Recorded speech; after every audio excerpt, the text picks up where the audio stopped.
It's the Opperman Report. Join digital forensic investigator and PI Ed Opperman for an in-depth discussion of conspiracy theories, strategy of New World Order resistance, high-profile court cases in the news, and interviews with expert guests and authors on these topics and more. It's the Opperman Report. And now, here is investigator Ed Opperman.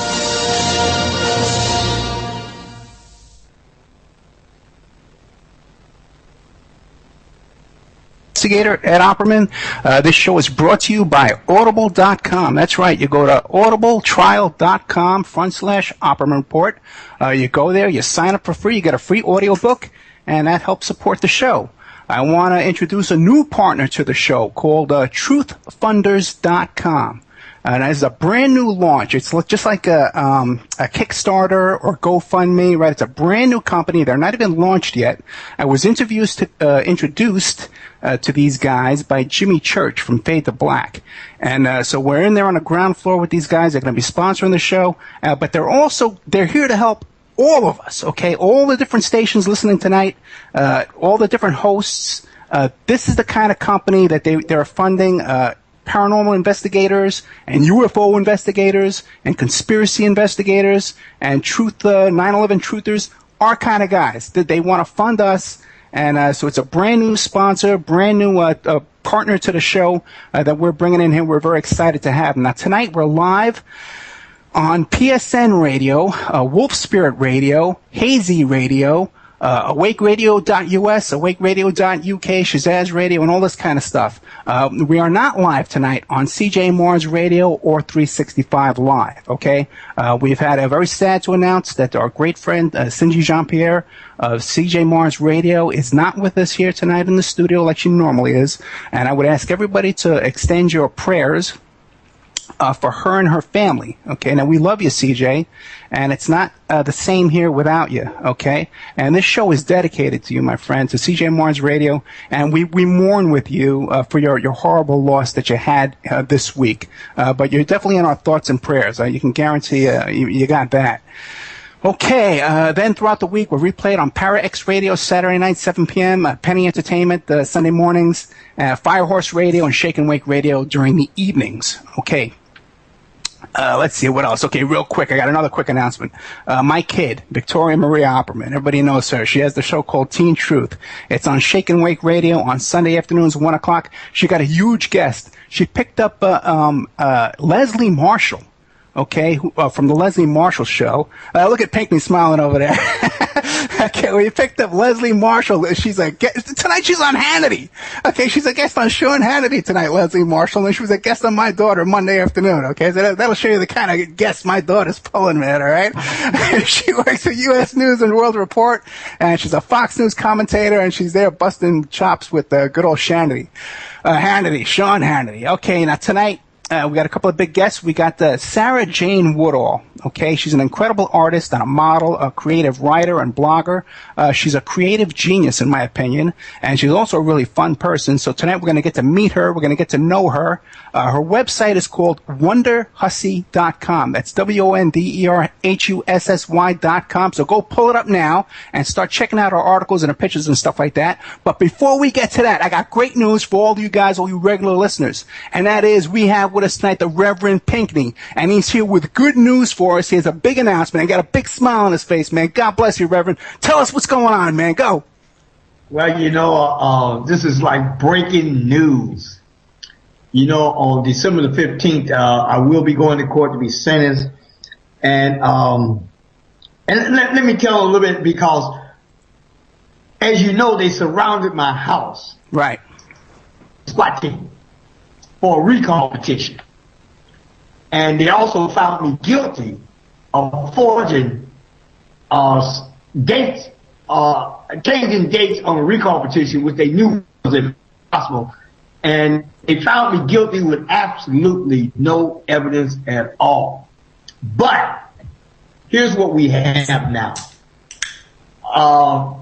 During when the jury was deliberating, one of the young men came in and saw one of the jurors, and and he wanted to know why is she on the jury. Say she's a friend of this lady named Sharon Tyler, and she had no business on the jury. So I didn't really pay any attention to that because we couldn't prove it that they were friends. So before the day was over, another young lady walked up to me and said almost the same identical thing. Wait, they're friends with that same person? Yeah, she said, the first thing she said, that you know that Gail Freeland and Sharon Tyler are friends. And once again, I said, well, we can't prove it. She said, yes, you can. They are Facebook friends also. My eyes lit up. I was excited then because I couldn't wait to get home and find out whether they were actually Facebook friends. So when I go home, I go on the internet and discover that they're actually Facebook friends. So here's how we got there. The prosecutor asked the jury, do you know any of the witnesses? And he read off the list. He read the name Sharon Tyler, and the jury was silent. Then my attorney got up and read the name Sharon Tyler, and then once again she was silent. She said, now they asked her again, are you sure you don't know any of these witnesses? She said no, nobody said nothing. So the judge said, I'm going to take that as a no. So then my attorney gets up and he said, do any of y'all know Sharon Tyler? The reason why, because she was supposed to be their key witness, but she didn't have bring nothing really to the table. But he said, no, are you connected to her any kind of way? So it rung a bell to me because they kept asking him, and everybody kept saying that Gary Freeland and Sharon Tyler are friends. So I go home and, like I said, and check it and find out they're friends on Facebook. So I need to get more evidence. I just can't use that. Well, wait a second, Rev. This was during the trial. It was after they had found me guilty. Right after they found me guilty. Now, did you have an investigator go to Facebook and pull down those pages and document and save all that evidence and preserve it? I didn't get it, but we did preserve. We did take pictures. We did pull it down, and we did put it in the file, and it is included in the brief. It's also included in what I sent you also. Okay. Yeah, I only read that first document you sent me because there was like 4 or 5 of them. So the exhibits is in the back of it, I believe. Okay. So we took a picture of Gail Freeland and Sharon Tyler on Gail Freeland Facebook. Then we went to Sharon Tyler Facebook and did pretty much the same thing. So that way we covered both angles. And then what we did, we kept going. We discovered that Sharon Tyler also was involved with them on Flag Day since 2010. Now I'm in total shock now. We talking about 4 years that every single year she's involved with the parade. And she didn't mention it. There was one guy that was on the jury. She said she knew him from the parade, but she didn't mention that she knew Sharon Tyler from the parade. And then it gets better. At all the events at Blossom Time, Sharon Tyler was always there with with Gail Freeland. They was always connected. But it gets even better. Gail Freeland and the undersheriff daughter was Facebook friends.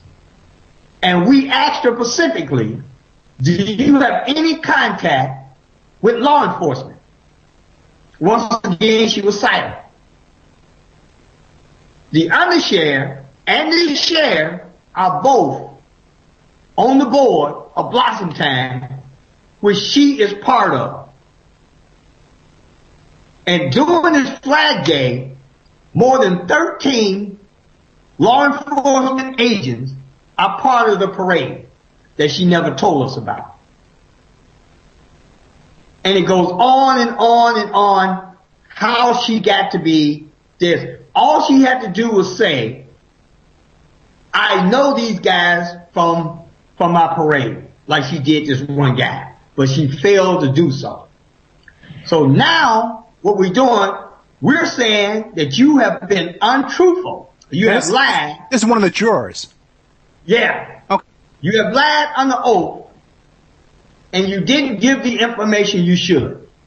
And if we would have known that you were a Facebook friend, or that Sharon Tyler was in your Flag Day parade from 2010 up to the present, or that she was part of that Blossom time, she would have never been on the jury.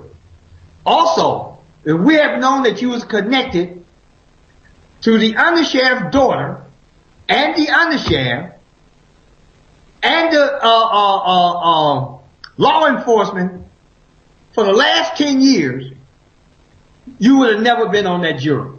So what we have here is a person who was desperate to be on the jury, willing to lie,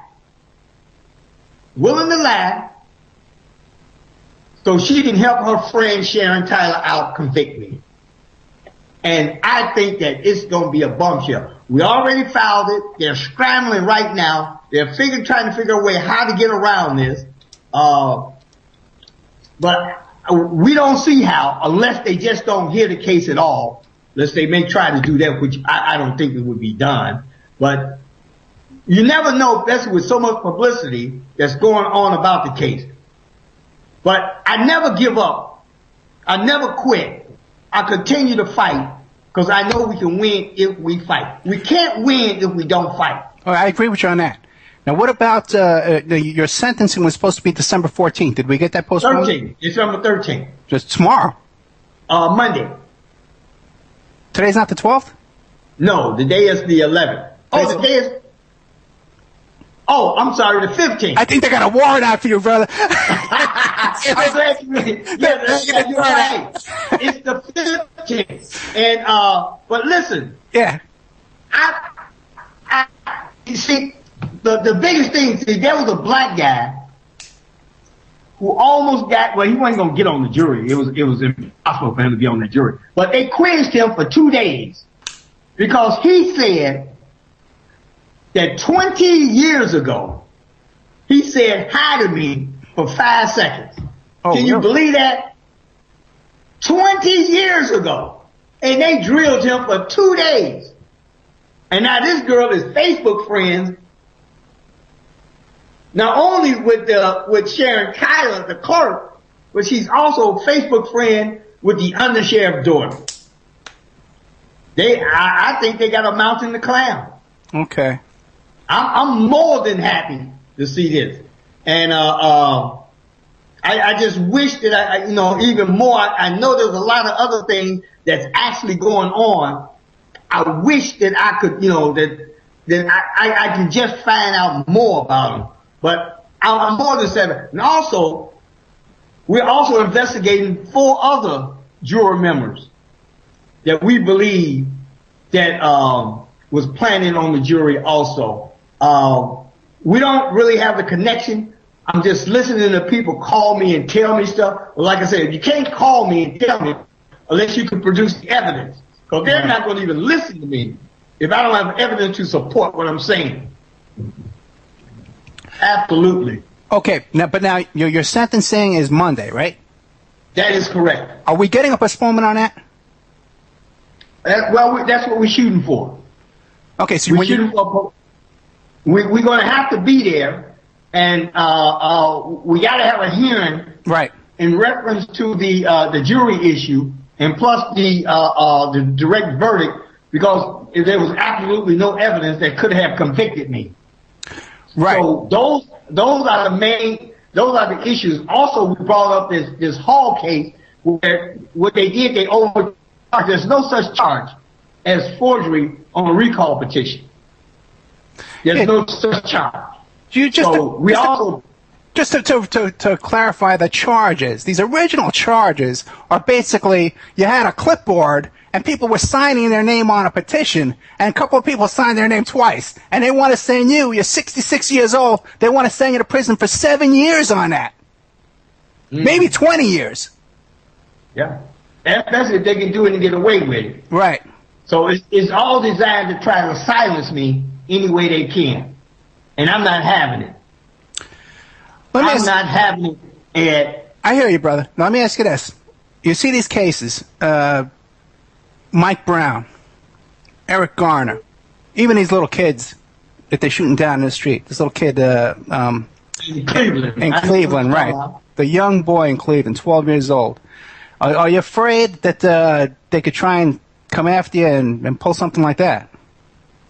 Absolutely. I think when they came to my home, that was their intention. Right. When they brought the SWAT team to my home. You don't need 35 and 40 law enforcement agents to come to my home. You could call me on the phone. You know, you could have called me on the phone and I would have came in and surrendered. I would, you know, you don't need that much firepower for me and driving all over the city looking for me. That is not necessary. You see, so their intention was to do great bodily harm to me any way they could. And fortunate for me, I was not home. Unfortunate for them because it made them look stupid as usual. Yeah, I know. It's not like you're a stranger to going to court, man. It's not like, you send a warrant out for Reverend Pinckney. He shows up. There's like an invitation to dinner with the Reverend, right? Right, absolutely. And they know that. If they would have sent the warrant out for me, I would have met him at court, Yeah. Which I did the very next day. I arrived at the courthouse myself. They didn't have to come out and get me. They didn't have to call me. All you have to do is say that you got a warrant for my arrest. I'm coming in. So that's really what it adds up. But you know what the bad part about this is that it gives the new president now that you don't need evidence now to send a man completely to jail. But Eric Gardner and Mike Brown and the young man from Rice from Cleveland, they all ruled a homicide. They all had evidence, but yet still they all got off. Yeah, that's right. They got a video of this guy strangling this man to death. They got a video of it. Well, the one, by the way, too, it was ruled a homicide, the shooting of the young boy in Cleveland. So we may be able to win that one. But they got a video of a man being strangled to death, and he walks away without spending a day in jail. And then we got Reverend Pinckney holding a clipboard. They want to give him 7 years. Yeah, absolutely. Absolutely. So that's what we're fighting about, where the justice kicked in. We have to show these people that we're serious about what we're doing because they believe that they can do whatever they want to do, don't matter what. Now, have you been organizing up there for absolutely. Mike Brown and that kind of stuff? Absolutely. We've been organizing, getting people together, letting them know how serious it is and, hands up, don't shoot, Black Lives Matters, I can't breathe, the whole works. We've been out here doing things, showing the people that we have to be out here in the streets. We have to be, whether they like it or not. Now, what about people want to support you? What can we do? You can go to bhbanco.org. I have a PayPal there, and those of you and we definitely need funds, especially for this appeal. We got to get ourselves organized so we can do this. Also, you can either mail a check to Banco, B-A-N-C-O, 1940 Union Avenue, Benton Harbor, Michigan, 49022, or you can call me at 269-925-0001. And don't forget, bhbanco.org. You also get information on there. They got a tremendous article about on my website, Truth Out, which is a tremendous article. It tells the story. It tells about things that you never thought that was happening here in America. But I always tell people only in America, the land of the free and the home of the brave. So you can put your life on the line here and deal with these people because that's really what it's all about. Yeah, you hope so, man. So you're feeling confident though. You seem really confident this time talking to you. Oh, absolutely. I'm very confident because even for some reason, if it doesn't turn out the way I'm thinking it's going to turn out, it's definitely going to give them a black eye. And then what I want to do, we want to start boycotting. See, St. Joseph, Michigan is a tourist area. Okay. Which they want to convert Benton Harbor. We want to set up a boycott of St. Joe And in case they try to bring the PGA here, we want to contact the golfers and tell them make sure they don't come here. Let them know what we're up against. Gotcha. All right, man. Okay, we only got a couple of minutes. What do you want to leave us with, brother? Hey, I just want to leave everybody with that. We're going to win this war at the end because there's more of us than them. Right. Those of you who are out there, remember this. It's more of us than them, and we can win this war. But we got to learn to fight together. We can't let them divide us up because that's how they win this war. But we got to fight together. Also, those of you who are out there, please, we do need resources. So go to bhbanco.org. There's a PayPal there. And maybe, whatever you can afford to give will definitely be appreciated. And Ed, I want to thank you so much for having me. And I'm going to probably be talking to you for a short minute, let you know how things turned out next week. Okay. And I got a good feeling about this. Reverend, I want to thank you for contacting me this afternoon when you had the good news, okay? And if any time you need to get on the air, okay, you want to make an announcement, I'll get you. I'll get you on the air. I'm not here. I'll get you someplace. Okay, so you got something to say, man. Absolutely. You let me know. That's a beautiful thought. Get me on the air so I can tell the world about what's going on. Well, not a week goes by I don't get an email or a question in the chat room. Hey, how's the Reverend doing? What's going on with the Reverend? So people do care about you. Hey, I appreciate that. Yeah, I know, man. Just let them know that we're going to win at the end. We got them just what we want. Okay, amen. And you're right. And you're right, man. There's more of us than them. We got to get this into our heads. Right. And the more we get it in our heads, the better it is. And we got to spread the word. See, another thing we got to do, we teach them a lesson by boycotting. Right. See, if we keep our money in our pocket, that'll hurt them more than anything else. That's the way to hurt them. Like St. Joseph, Michigan is a tourist area. If we could shut them down every summer, they will start thinking differently. Because now they're doing the same thing to you. They're shutting people's water off, and then they condemn their homes, and the cities take over the homes. That's right. And if your children, they'll DHS come in and take your children. Right. So it's a huge... a huge land grab and a money grab and a going after the people grab over there in Michigan. But thank God we have people like Reverend Pinckney who's putting his butt on the line in front of the tanks, in front of the cops, in front of the judges. Hey, what about contacting the judge? You want us to do that? Yeah, absolutely. His name is Judge Schrock. S-C-H-R-O-C-K. First name is Sterling. The location is 811 Port, P-O-R-T, Street, St. Joseph, Michigan, 49085. And his fax number is 269-983-3604. That's 269-983-3604. And the message we want to give out, how do you convict someone with absolutely no evidence? And at the same time, you can strangle a man and get away with it on camera. Right. That's right. what we're living. How do that work? You have evidence that you did it. Mm-hmm.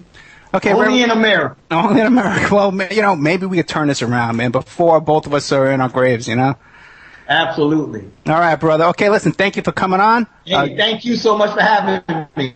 Keep me updated on what's going on, brother. I will. That's a promise. Good night. Thank you. All right. Y'all have a good night. Thank you, brother. Okay, so there was the Reverend Pinckney. Had some good news, man. He was in good spirits. I'm really glad to hear that. Thank God for that, man. Because he's a man 66 years old. JP, you can get the commercial ready. Just let me know when you're ready to play it. And we got 66 years old. And they want to give this man a life sentence. Basically, the charge is he had a clipboard in his hand, and I think 4 people signed the clipboard more than one time. And they want to take him and put him in prison, give him a life sentence, okay? Now, we're going to be right back after this with Sara Jane Woodall, who's this beautiful performance artist. She's a model. She's a writer. A photographer, incredible, brilliant work from this woman. You can go to her website, wonderhussy.com. Wonder, W-O-N-D-E-R, HUSSY.com. Check out her work. We're going to be having her. And then after that, we're probably going to take some phone calls from the audience. I think we're going to have some extra time tonight. And I might even tell my John Lennon story since it's just about the anniversary of John Lennon's assassination. And I didn't get a chance to do any John Lennon shows this go-round. So we're going to take a quick commercial break, and we'll be right back after all of this. This is Wolf Spirit Radio.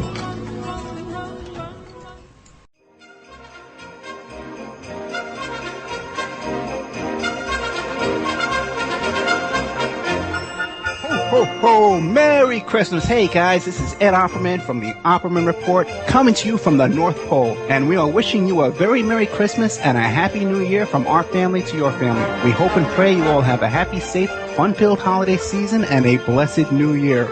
Ho, ho, ho!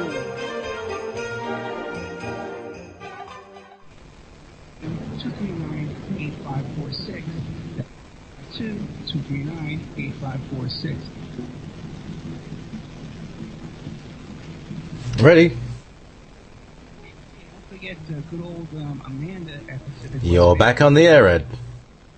Okay. All right. Well, we're back. We're back on the air, Ed. Okay, we're going to bring on our next guest, good old Sara Jane Woodall. Let me pull her in here, and we're going to hear the phone ring.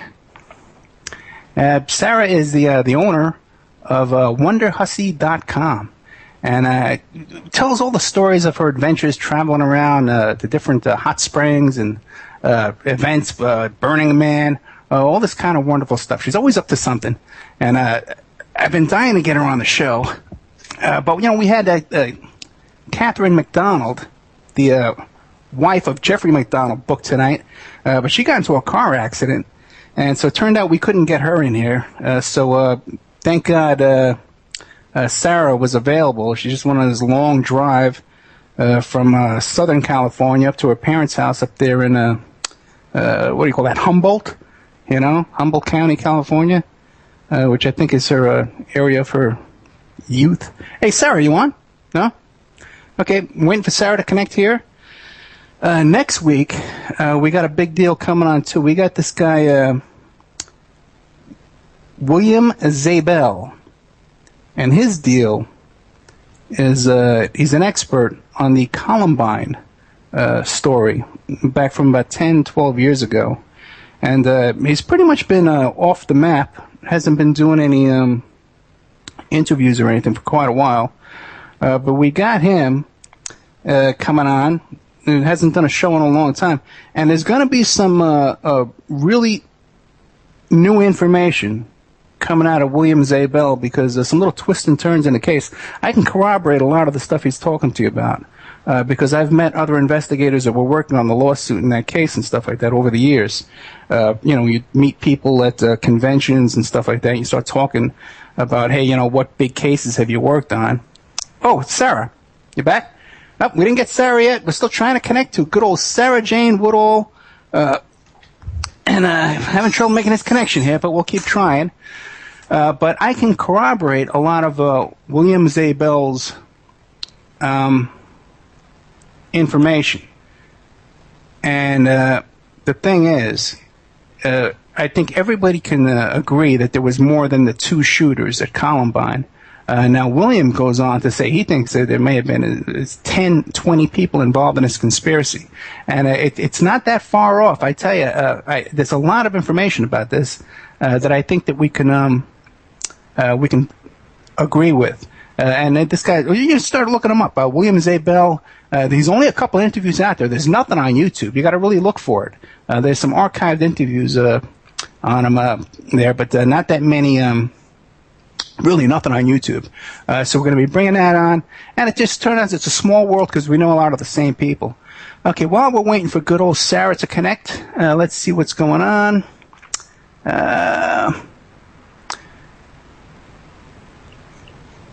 Oh, Sara? Still not yet? She's not connecting yet, so she's just bubbling away. If you'd like me to put a tune on right now, I can, but I'm sure you have plenty of stories. Yeah, okay. Let me just keep trying to pull in Sara, and I'll just tell some stories. I was going to mention some stuff. You can always find the Opperman Report archives on the Opperman Report YouTube channel. And then we're also on Spreaker.com and iHeartRadio. So you can find our archives in any of those locations over there, if you're really interested in what we're talking about here and you want to hear some of the old shows. After William Z. Bell, coming up after that, we have Neil Sanders, who's a young guy. He's from the UK or Ireland or something like that. He's a friend of Thomas Sheridan's. And I got put in touch with him, and he's done all this work on mind control. So that's what we got coming up so far. We got William Zabel next week, Neil Sanders the week after that. Coming up in January, we got Jim Rothstein, the mayor up there in Wisconsin, coming back with all his information about the Process Church and the Son of Sam investigation and all that kind of stuff. We have him coming back. Then we have Peter Dale Scott, who is an old-time professor and has all kinds of, the other kind of social justice and stuff that we kind of do. And he has all stuff about the banking scandals and all that kind of stuff. So we have him coming on in January as well. So that's all our stuff we have coming up in the new year. See if we can get hold of Sara Jane Woodall here. Hey, for all the new stations out there, PSN Radio tonight is we're having some technical trouble. I don't think we're playing over there. But we're on Wolf Spirit tonight for the first time ever. I was a guest on there with Phil Corso. Dave Corso. Dave Corso, Phil right. Corso was the Roswell guy. Right. So about 2 years ago, I was on there with Dave Corso. And but I haven't been back there as a guest or anything like that. But tonight they started putting us on. We're on the schedule over there, so I'd hoped we could keep staying on there. But for people who don't know me, I'm a private investigator and a digital forensic investigator. I've been involved in a lot of big cases over the years. In fact, I was involved in a congressional investigation and a congressional hearing into the Secret Service misbehavior in Colombia a couple of years back, and how I got involved in that because my client, Shelley Tripp, had come to me. She was involved in this case in Alaska where she was working as a prostitute, and she was arrested for prostitution. And when they arrested her, the FBI and Customs and DHS and FBI, all this stuff like that, came rushing into her little apartment there to bust her on this Craigslist ad that she was running a little massage parlor out of her apartment there in Alaska. And when they busted her, they said, hey, we know you're involved with all these famous people, these powerful politicians. We want to interrogate you on all this stuff. They were talking about Todd Palin, okay? According to Shelley Tripp, my client up there, that she was having a relationship with Todd Palin, and that Todd Palin was sending clients over to her, and then she would have sex with these clients, document the activity with these clients, and then report back to Todd Palin for whatever purpose. There was even some suspicion that there was recording going on and stuff like that. So she had this case. She sold her story to the National Enquirer trying to raise some money. And what happened is the police chief over there in Anchorage, Alaska, puts out a press release and says, hey, you know what? We investigated all this stuff. We investigated all these accusations about Todd Palin and all this stuff, and we've concluded that there is no evidence to connect her to Todd Palin. Okay, fine. So when the National Enquirer hears about that, they say, well, listen, we're not going to pay you the $50,000 we promised you. Okay, so right away she hires me to come in this case and prove, some facts here, look at some digital evidence, and create some exhibits for her for court in her case against the National Enquirer. That's how I got involved in this. No one was helping this woman when I got involved with her. No one would help her. No one would touch her case. She had no representation whatsoever. I was a nervous wreck getting involved in it, but, we talked about it and we did get involved. Now, what happened is the first thing we found out is that the police chief who put out this wonderful press release claiming that he had done all this investigation on her computer and her cell phone and her, her Rolodex and all her paperwork, because they took everything out of her house. The first thing we found out is that he didn't do any investigation. And as a matter of fact, we got him to admit that Sarah Palin's attorney wrote that press release, and he put it out on his stationery from the Anchorage Police Department. That was the first thing we found out. Okay, so we catch him in a big red lie on that one, right? And then as time went on, we were having trouble getting her evidence out of the Anchorage Police Department's storage facility over there. They wouldn't turn it over to us. We had to get the court order to get them to preserve all her evidence and turn it over to us. Despite that, they wouldn't turn it over to us. And then when they finally did, they said that, oh no, we accidentally destroyed all this evidence, so we cannot turn it over to you. So ultimately, we were able to get some evidence out of them, and we were able to examine that evidence. The same exact day that the package came with a USB drive and some evidence of some emails, a cell phone, the Rolodex, and all that kind of equipment, the same day that stuff arrived at my post office box, and by the way, there was a little pinhole hole in the envelope where you could stick a little pinhole camera in there and poke around and look around inside. Okay, now I would get a lot of mail, and we never had that happen before at that time. Now, since then, it's happening all the time. Okay, ever since we bucked heads with the Secret Service in that case, and, bucked heads with Sarah Palin, my mail's getting attacked all the time now, and I got a whole bunch of pictures and stuff like that and evidence on my Facebook page. You can look up my Facebook page at Opperman Facebook. Oh, hey, you know what? Sarah wants us to call her. Okay, let's try calling her up on the phone. Let's try it that way there. I'm not getting through to Sarah. There's more than one way to skin a goat there. And we'll get through to her. But the same day I received that evidence in my locker, what do you call it? Sarah Palin went on the Sean Hannity show and said that she was going to run for president. Okay, let's see if we can get a hold of Hello? Sara Jane Woodall. Yes, hi. How are you? Hey, I've been trying to Skype you. I couldn't get through. Well, I don't know what the problem is. I'm sitting here waiting for you, but anyways. Okay, all right. Well, we got through. So now, Sarah, why don't you tell us a little bit about yourself, a little bit about your background, okay? Because I know you were an art student and all that kind of stuff, and then we'll get into all your Wonder Hussy and all your adventures. Well, I'm just a directionless American fool, I guess you could say. I was raised on promises in Hollywood and Aaron spelling, and the older I got, the more I realized life is nothing like an Aaron spelling drama, and I was disappointed. But I didn't stop trying to make my life glamorous and exciting.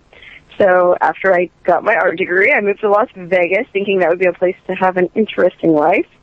And it has been that thus far. Absolutely. Where did you get your art degree? I went to San Jose State University in the Silicon Valley, California, Bay Area. Okay. And you grew up in Humboldt, California, right? No, I was an Army brat. I was born in the Bay Area. I grew up in Germany. And at the time, it was called West Germany. And then back to California, Bay Area. I've never lived as far north as Humboldt. Okay, but you're in Humboldt right now. That's where your mom lives? I'm in about an hour and a half north of San Francisco, not quite as far north as Humboldt. Okay. Okay, so now, yeah, you kind of, you like to play yourself as kind of like this kind of but you are an art graduate, okay? Oh, yeah, I definitely have an artistic temperament and a good aesthetic, yes. I am an artsy person. Yeah, I would say you're a creative genius.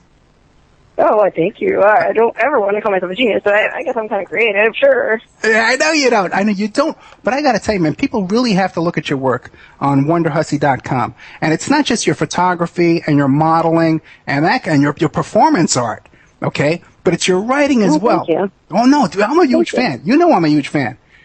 And I'm not gonna. I know you. I wouldn't be on your show if you weren't. And I know you like to come off as kind of like, oh yeah, shucks, I'm a goof. But you really are a genius, okay, in so many ways. And I hope people really appreciate this. But now you started writing you were writing for your blog first. You write these articles, these short stories. Mm-hmm. Then you started writing. Yes, what was I do. it? Las Vegas Weekly. Well, so I've always just enjoyed writing, but I was just toiling away in obscurity, writing for my own pleasure. Of all things, I started writing on Yelp, the user reviews website. Okay. I'm a big Yelper. And I somehow made friends with some professional writers on Yelp. They were reading my reviews. Oh, wow, you're a really good writer, blah, blah. So I fell in with some people from the local Las Vegas media, and it was just kind of like one of those things where I was in the right place at the right time, I guess. Like, I had no professional writing experience whatsoever, just a bunch of yelping and blogging. But at this time, the publisher of the Las Vegas Review-Journal, which is the local paper in Vegas, a very conservative paper, oddly enough, you'd think that Sin City would have, more liberal media. No.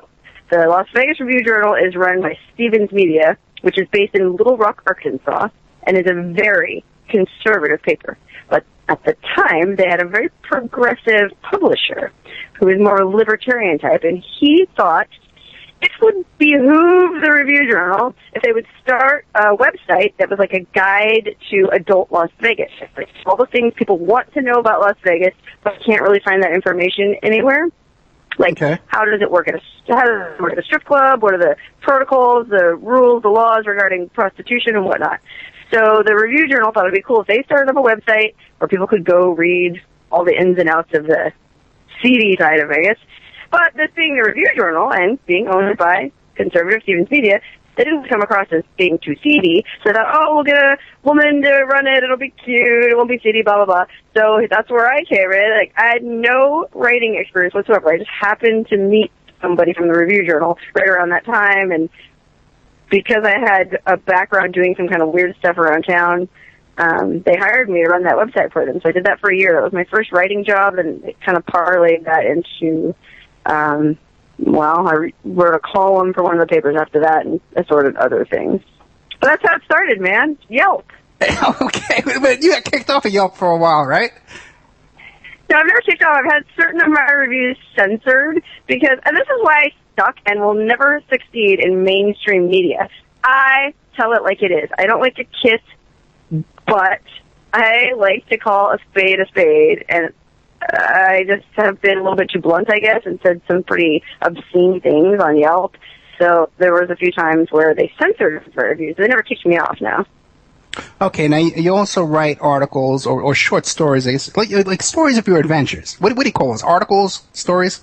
It's just a blog. I keep a blog about my wacky life and my crazy adventures. I like to write, and I do have a lot of, thought-provoking kind of cool things to say, but I feel like at the same time, no one likes to read anymore. This is 2014. People don't read. It's almost 2015. So I have a blog that, I can write myself, but I also post a lot of nudies, naked pictures of myself, and that gets the page hits.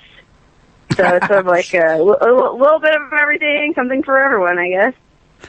Okay, now, recently, you wrote an article called, I'm paraphrasing, but it was something along the lines of broken taillight, broken heart. Oh, yes, I remember it well. It was this past July. I didn't think for a minute. July. It was called A Busted Tailgate and a Broken Heart. Yeah. Right. I can tell you something, man. That was beautiful. Thank you. I got a lot of positive feedback about that. Just so that anyone who's listening knows, I had this experience with this traveling musician that I met up with at some hot springs in the desert, and we kind of had this weird, romantic interlude, but then he blew me off, in a pretty harsh way, I guess. So that blog was me just laying it all out. Everyone's pretty vulnerable about their emotions, myself probably more so than most people. I always kind of keep a brash front up on my blog, I'm just a badass and I go around and have fun and blah, blah, blah, I don't care. But in this blog, I was very honest about my feelings, and it seemed to really strike a chord in people. I got a lot of feedback about that. People thought it was great. Thank you very much. I appreciate that, Ed. No, really, man. You bared your soul in a really, a really creative way. Well, I found it. Thank you. I found it to be very therapeutic, actually. I feel like, I don't know, for me personally, if something happens to me that makes me sad or upset, like if I talk about it with people, it makes me feel better. So by writing about it, all my readers, I have like a, kind of like a readership that follows me. It's like telling all those people about it. It made me feel better, So in a weird way, I guess, sometimes just putting it on blast is the best way for me. Yeah, I can see that. Now, you manage, you seem to have like a really great lifestyle, like traveling around. And you work for like a month and then you go travel around and you go on little road trips. Listen, I got off a trip, I went back to Vegas, I worked for 3 days, and then I'm back on a trip again. So sometimes it's not even a month. I just went into town for 3 days, and I made $1,100, which I have a very cheap lifestyle to maintain, so $1,100 was good for me for a while. And so now I'm probably just going to goof off till after New Year's. Okay, and tell them, I know one of the ways you made that $1,100. Can you describe how you made the $1,100? Well, the majority of it was from 2 different gigs. One, I worked a Sony PlayStation event. It's like a convention for people who play video games. Yeah. PlayStation games. So they had all these characters from all the video games. They needed people to wear these character costumes. And that type of work actually pays pretty well. So I did 2 days wearing this weird video game costume, stumbling around the convention center. But then I also made some of the money wrestling. I did this, it was kind of like a fetish wrestling website. Right. Like a fantasy wrestling thing. But, I went into it and pretty much knowing what I was in for. They were going to pit me against 3 women. And now I'm 5'3", 110 pounds. I'm really petite. But I knew that I was going to be pitted against much bigger women that are, semi-professional wrestlers. So these girls were 5'8", 5'9", 5'10", big, strong girls. One of them was an MMA fighter. Well, I knew I went in it knowing what I was in for. But, they were told as well, okay, this girl doesn't wrestle, she's not a pro, just go easy on her, but, make it look good. Man, by the end of the 3rd match, it was only 3 15-minute wrestling matches, right? I made $100 per match. So, right on, continually, I can make $300 in 45 minutes, right? 15, 15, 15. The first match, I wrestled this chick called Daisy Ducati. It's a really pretty black girl from San Francisco. She was cool, she went easy on me, but she did, pinned me, did this, did that. 15 minutes went by, no sweat. Okay, then I got a break. Second match, I wrestled this MMA fighter. I can't remember what her name was, Mika or something. She was cool, but she was very strong, and she, I guess, was going easy on me, but I started to feel a few dents and dings and bruises. All right, I made it through that one. Now it's time for the 3rd match, where I wrestled this chick, Jolene the Valkyrie. And she's a beautiful local Las Vegas model. She does a lot of fetish modeling around Vegas, but I had never met her before. We're friends on Facebook, social media, but we had never met in person. So, hey, so nice to meet you. Oh, wow. Well, out of all 3 of them, I thought that would be the easiest match. It was the worst. I don't know if it was because I was tired out from the other 2 matches, but, man, this girl, she didn't look that strong. She's tall and thin, but she was so powerful. She got me between her legs and scissored my rib cage so badly that my rib still hurts. I thought at first I might have fractured it and just bruised. Oh my God, it was horrible. I was bleeding. I got scratch marks on my neck. My makeup completely melted off my face. I looked like a wreck when I got out of that wrestling thing. It was horrible. I'll never do it again because it made me realize, my body is my livelihood. If I can't walk, then I can't make any money or have any fun. So, okay, I made $300 wrestling. Is $300 really worth it? No, it's not. So from now on, I am hereby announcing my retirement from the wrestling world. Oh, that's too bad, because I was going to challenge you tonight. Okay. Well, I have done mud wrestling at Treasure Island in Vegas. They have a mud wrestling night at Gillies, the country western club. That's totally different because it's only a 3-minute round. It's more cutesy and fun. You're wrestling around in mud. That I might do again, but this kind of fantasy wrestling, never again. Oh boy. Okay. Now, sorry, Ed. Sorry to burst your bubble. I'm taking you on. No, but another cool thing though is that right after you do this gig and you get the crap beat out of you, the first thing you do is you take a picture of yourself. And you're right. I did. You looked really beat up. Well, I was beat up, and one of my big things that I'm passionate about is radical transparency, and that's you see all these things on Facebook about Facebook's going to share your information, and you got to do this and make your profile private and blah, blah. I don't care. I live my life by the principle of radical transparency, which is to have no secrets. I put everything on blast, including an unflattering photo of myself after I've had the crap kicked out of me wrestling. So yes, I did post a picture of myself on Facebook looking horrible. I think people felt sorry for me. I don't know. It's kind of pathetic in a way, but I am never above posting a bad picture on Facebook. Yeah, that's true. That's really cool. And even your little trip you just took today, you take a picture of yourself eating breakfast in this weird place. And oh yeah, I was in Bakersfield this morning having breakfast at a diner on Buck Owens Boulevard. It was amazing. Who goes with you on these trips? I was with my sister, actually. So my sister had this really high-powered job and a really nice life, married, beautiful house in the Bay Area, but she wasn't happy. She's younger than me. She's 18 months younger than me. She always saw me living my crazy life, and sure, I'm not making a lot of money, but I'm having a lot of fun. Yeah. And I think she sort of felt like she was missing out. So, by golly, my sister quit her job and divorced her husband and moved out. Now she travels around with me on occasion.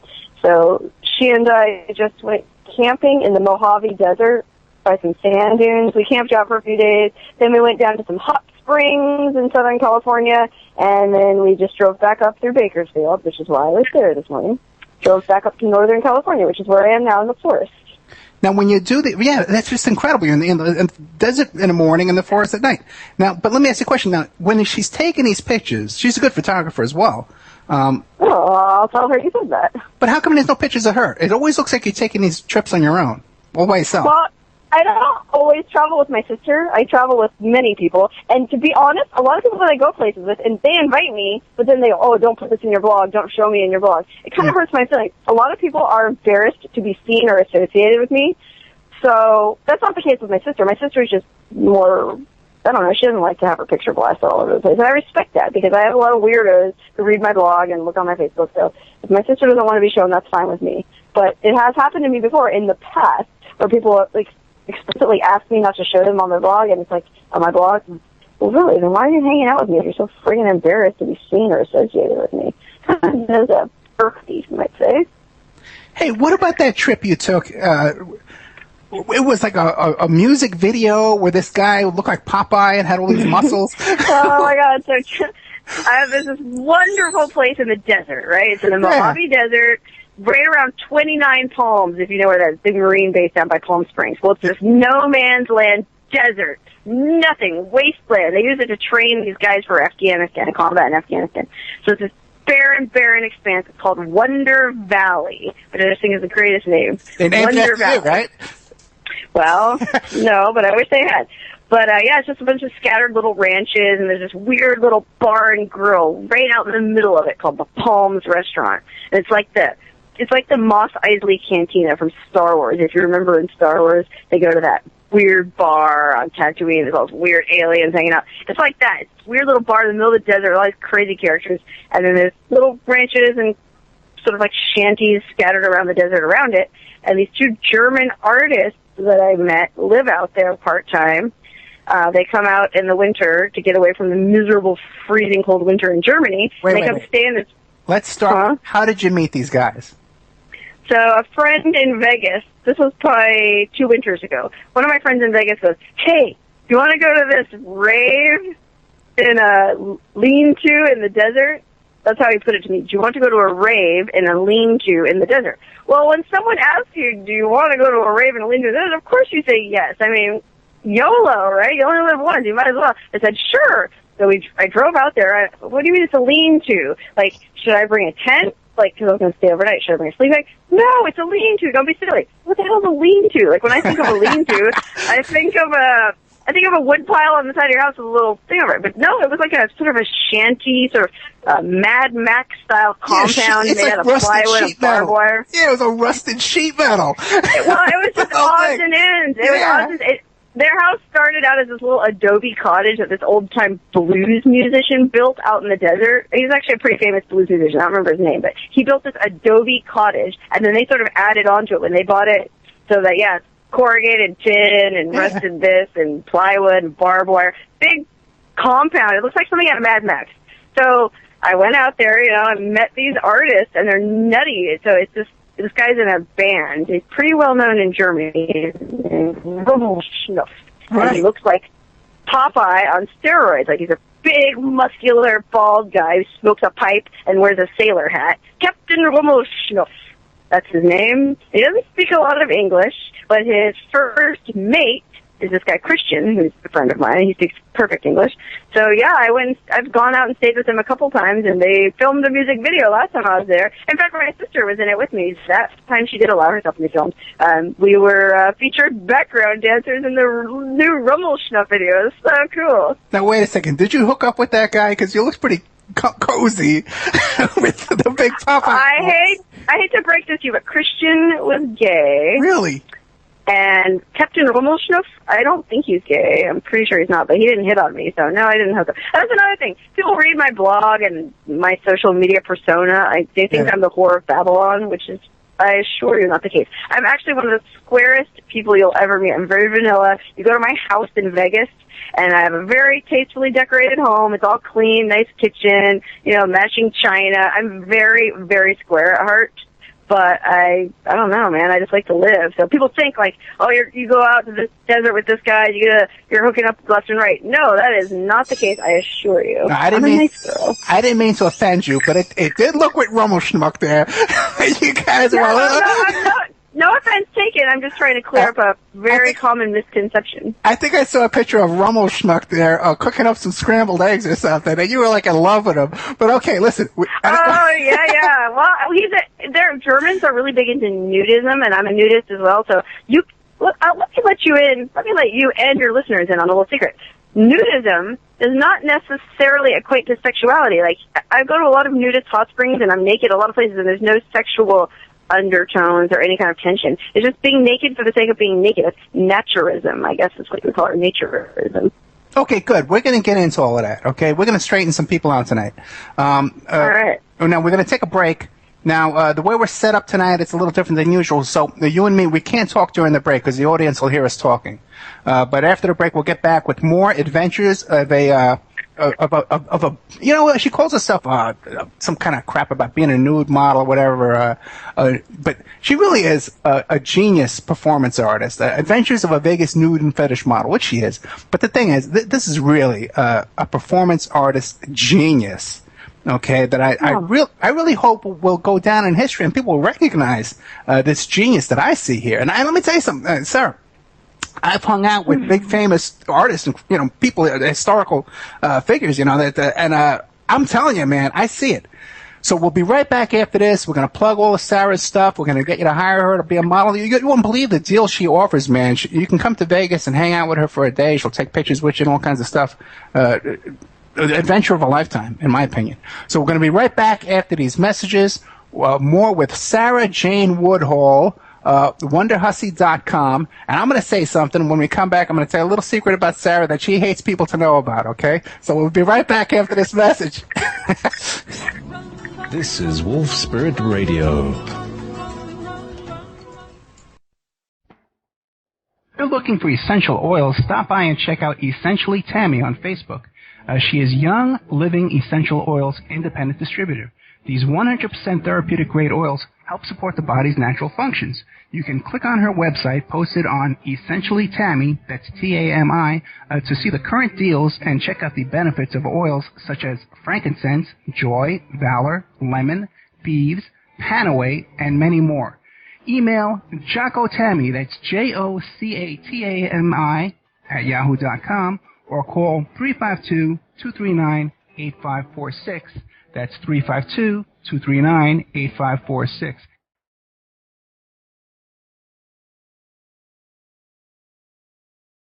Hey, don't forget good old Amanda at Pacific West Bamboo. Pacific West Bamboo, 503-839-8126. You can reach her at demroots@oppermail.com. Pacific West Bamboo, your number one source for timber, construction, and craft-grade bamboo poles, plants, products, and more. They specialize in eco-friendly reclaimed wood products for the home and garden. They're located in Portland, Oregon, servicing the Northwest for over 10 years. They can be reached at 503-839-8126. That's 503-839-8126. Her Facebook page is Pacific West Bamboo. They can and do ship nationwide, and they're currently getting a new line of bamboo flooring, veneers, and laminates made from Guadawa bamboo, one of the world's strongest bamboos, grown and produced and manufactured in Central America using only economically and environmentally friendly practices and standards.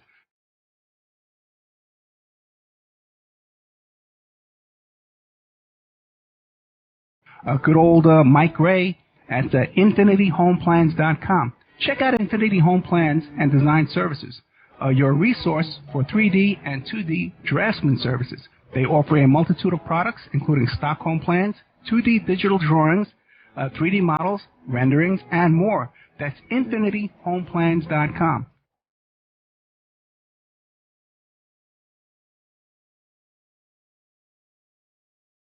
Hey, don't forget emailrevealer.com. That's my website, emailrevealer.com. And we offer all different kinds of services. Current place of employment locate. Let's say you're trying to locate where your ex-husband or your ex-wife is working so you can collect on child support. You contact us, we can locate their place of employment for you and help you collect on that child support. Let's say you think that your husband or your wife is cheating on you. Give us their email address and we can trace it back to online dating websites and dating services. So we have a multitude of services on emailrevealer.com.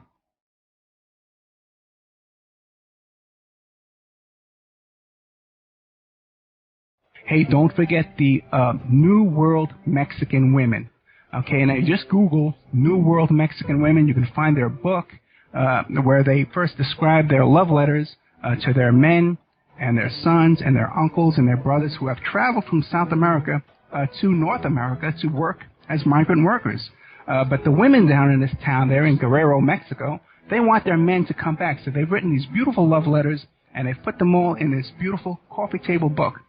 First, the letters are written in Spanish, handwritten. You can see pictures of the people writing the books. And then it comes on after that, and it's typewritten in English. And then also, too, the second half of the book is teaching you how to make authentic Mexican jewelry from these New World Mexican women. You can find their book on Lulu.com. It's only $19, or you can download the digital edition for free. That's New World Mexican Women. And it's a two-part book, where first part is the love letters, and the second part is the making the handmade jewelry, the authentic Mexican jewelry. But you can also contact them, too, as well, if you want to get a deal on wholesale jewelry from Mexico, from these women.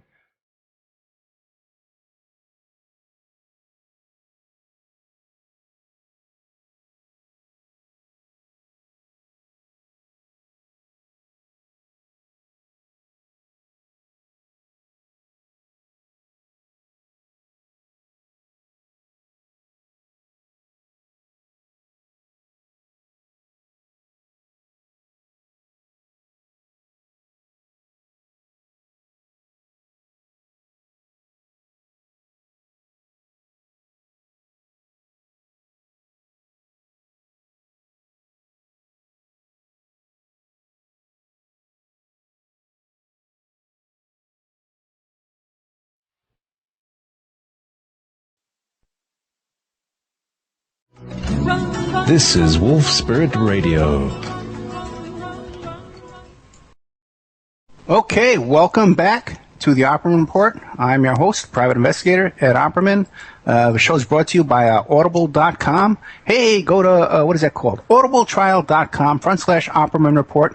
You go there, you sign up for free, you got a free audio book, blah, blah, blah. I don't think anybody's done it. I don't think anybody's bought a book from them yet or got a free book or anything. But there it is. If you want to do it someday, just to make me happy, on my deathbed, you do me a favor. Me and Reverend Pinckney will go down the dark road there together. If you buy one freaking book from Audibletrial.com, I'm not asking for a lot. Also, our new sponsor is truthfunders.com. Check out these guys, truthfunders.com. They're ready to launch. You can go on there right now and sign up. You get a hold of their beta version. They want to fund truthers and fund all kind of people. They probably even fund Sara Jane Woodall from Wonder Hussy, who is my guest tonight. Hi. I love you, Sarah. I love you, man. Thank you so much for coming on. I love you, man. You are so good. Everyone out there watching this show tonight knows Sara Jane Woodall. You just don't really realize it, okay? And I'm going to, you know what I'm getting at, Sarah? Maybe. Okay. First of all, Sarah, tell us, if people want to hire you as a model, What can you? How would they get a hold of you? You know, what kind of rates do you charge? All that kind of stuff. Well, if you are an amateur photographer or somebody who has any interest in photographing a nude model, an artistic nude model, you know, those classic art nudes that you see of like chicks in the desert leaning on rocks, all that kind of stuff. That's what I do for the bulk of my income. I know a lot of beautiful desert locations around Vegas. I can take you around, show you several of them, and you can take pictures of me. I have a Model Mayhem profile at modelmayhem.com if you look that up. If you're a photographer, you probably have a profile there. If not, you can always just email me direct, wonderhussy@gmail.com. And I charge $200 for a full 8-hour day. I will personally drive you to the locations and let you shoot me and, well, shoot pictures of me. And it'll be a great time, man. I guarantee it. Yeah, you know, that would be, you know, just to hang out with Sarah would be so much fun to begin with, you know. And then, it's a blast. Yeah, I bet. You know all the cool spots. It's a laugh a minute, let me tell you. Yeah, okay, well, maybe not all the time. Now, Sarah, you were famous, okay, infamous, because Sara Jane Woodall is in a Facebook meme. Okay, that went viral all over the world. It went viral. She hates talking about this. She gets so pissed off. You want to talk about it, Sarah? Well, I'm not sure which one you mean, actually. Right, because you can find, anytime you see a picture of a Vegas showgirl, that might be Sarah, because she did the, yeah. Okay, so check this out. I'm a model, right? I'm an amateur model. I make no about it. Like, I have no illusions that I'm a supermodel, right? I'm just a hack. So in modeling, sometimes you trade photo shoots. When you're starting out, you trade. Like, okay, you take my picture for free, and in exchange, I'll pose for you for free. So I had made this showgirl costume, like a Vegas showgirl costume. I made it myself. Like, it took, like, I don't know, like probably 30 hours of work and over $200 in supplies. I made this freaking costume. And okay, now I need some pictures in this costume. That way I can market myself as a showgirl for, you know, if you're doing a trade show or some sort of event, you want a showgirl, I'm your gal, right? Even though I'm only 5'3", as previously mentioned. With the feathers and whatnot, I'm a lot taller. So a local photographer took some photos of me on a trade basis, and I did not read the photo release that I signed. And he ended up selling the pictures to a stock photo website, which is like iStock.com. It's a royalty-free photos. You can go on these sites if you need a picture for an article you're writing or something.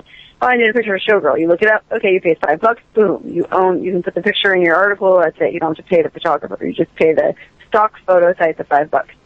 So as a photographer, you can post your photos on these websites. Every time somebody downloads one of your photos, you get a small commission. Well, this guy posted all my showgirl pictures on his account, and, man, they turn up all over the place. Now, I know this is standard practice. Like, that's what happens when you shoot with a stock photographer.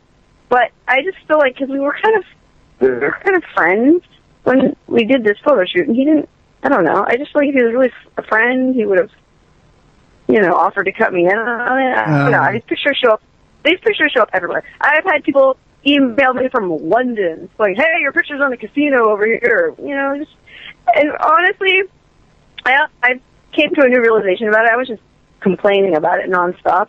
But somebody recently told me, oh, you should look at it as a plus. Like, your picture's out there all over the place, even though your name isn't connected to it. It's like you're in print, and you can use that in your portfolio. Like, oh, look, my photo has been published in all these different magazines.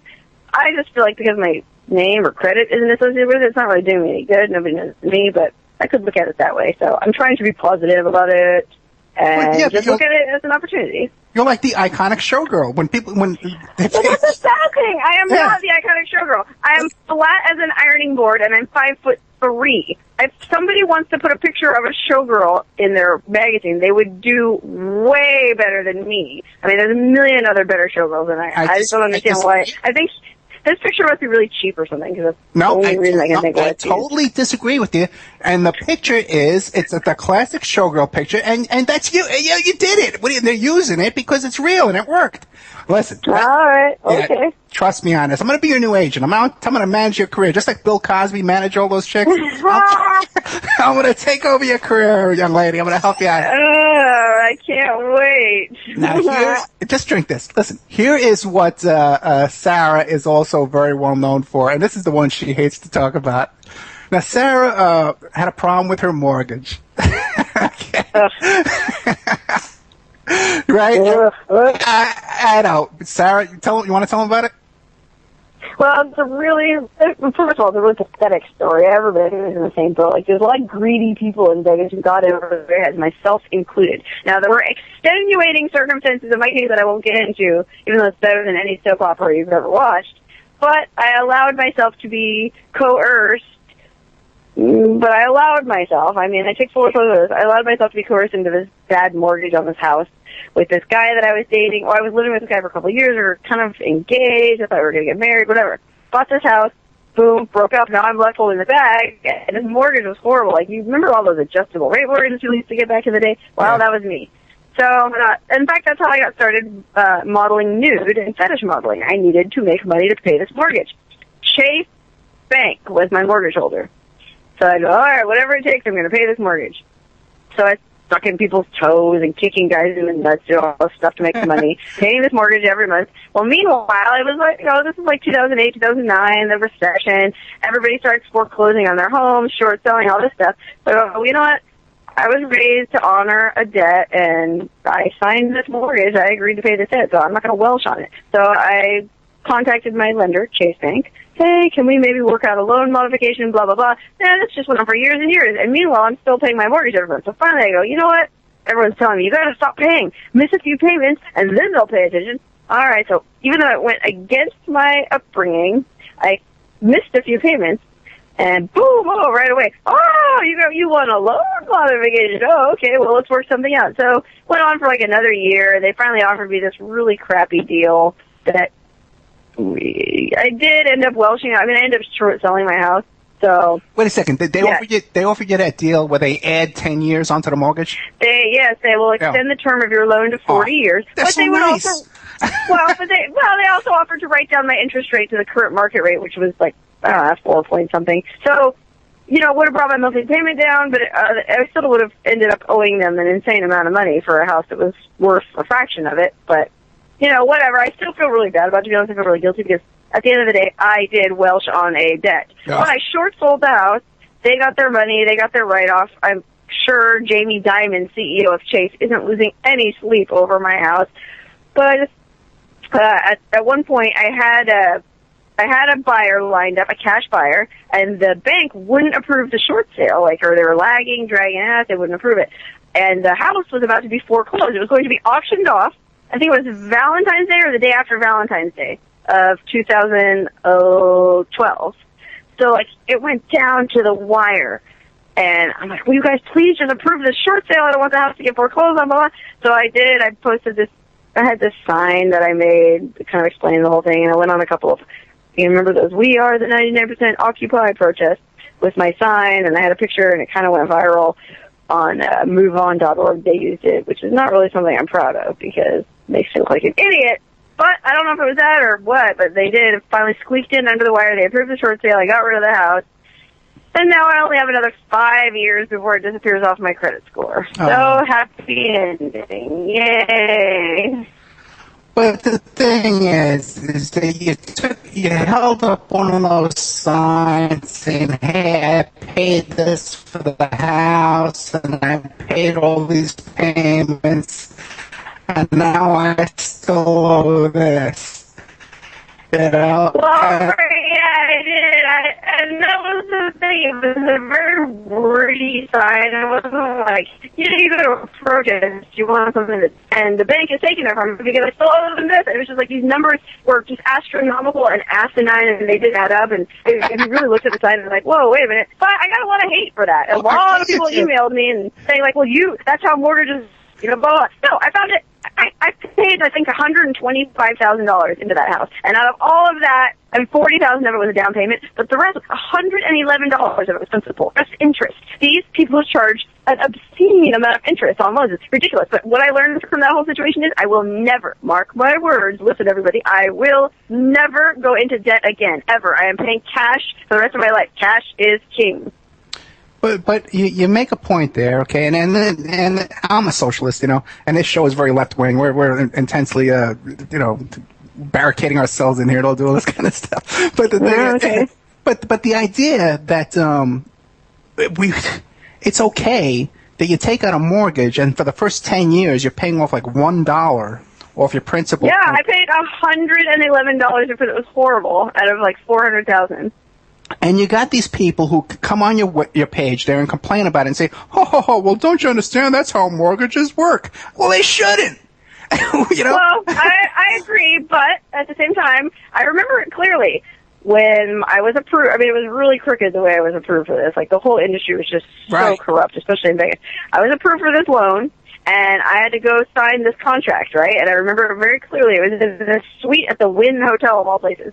And this notary public came, and it was like, I don't know, 60, 70-page thick thing. I had the initial at the bottom of each page. And she went, and she kind of very cursorily explained okay, so here it says this, here it says this, okay. I mean, if I was to really sit there and decipher all 70 pages to where I thoroughly understood what was being said, it would have taken a year, and I wouldn't have taken the mortgage out. And I feel like that's the case with almost everybody who takes the mortgage out. If you really understood what you were getting into, nobody would take mortgages out. Nobody understands. They just get a mortgage because that's what you do. You get married, you have kids, you get a mortgage, you lose your hair, you get old, you die. That's life. Well, that's no life for me, let me tell you.